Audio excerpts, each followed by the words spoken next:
ಕ್ರಿಸ್ತ ಯೇಸುವಿನ ನಾಮದಲ್ಲಿ ಎಲ್ಲರಿಗೂ ಶುಭೋದಯವಾಗಲಿ.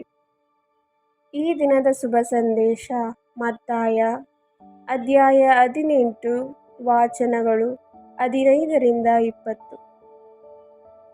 ಆ ಕಾಲದಲ್ಲಿ ಯೇಸು ತಮ್ಮ ಶಿಷ್ಯರಿಗೆ ಹೇಳಿದ್ದೇನೆಂದರೆ, ನಿನ್ನ ಸಹೋದರನು ನಿನಗೆ ಅಪರಾಧ ಮಾಡಿದರೆ ನೀನು ಹೋಗಿ ನೀವಿಬ್ಬರೇ ಇರುವಾಗ ಅವನ ತಪ್ಪನ್ನು ಮನಗಾಣಿಸು.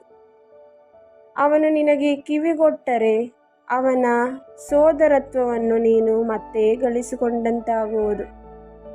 ಒಂದು ವೇಳೆ ಅವನು ನಿನಗೆ ಕಿವಿಗೊಡದೆ ಹೋದರೆ ಒಬ್ಬಿಬ್ಬರನ್ನು ನಿನ್ನ ಸಂಗಡ ಕರೆದುಕೊಂಡು ಹೋಗು.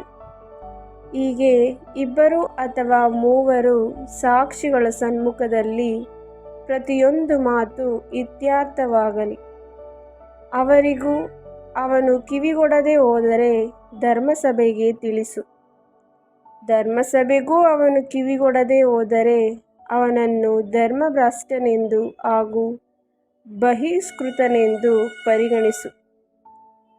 ನೀವು ಇಹದಲ್ಲಿ ಏನನ್ನು ಸಂಪಾದಿಸುತ್ತೀರೋ ಅದು ಪರದಲ್ಲೂ ಸಂಪಾದಿಸಲಾಗುವುದು.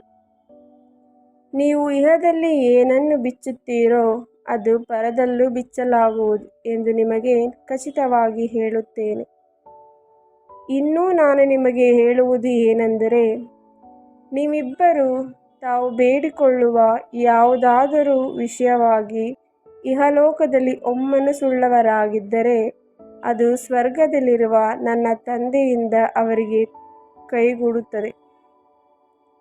ಎಲ್ಲಿ 2-3 ನನ್ನ ನಾಮದಲ್ಲಿ ಸೇರಿರುತ್ತಾರೋ ಅಲ್ಲಿ ನಾನು ಅವರ ಮಧ್ಯೆ ಇರುತ್ತೇನೆ.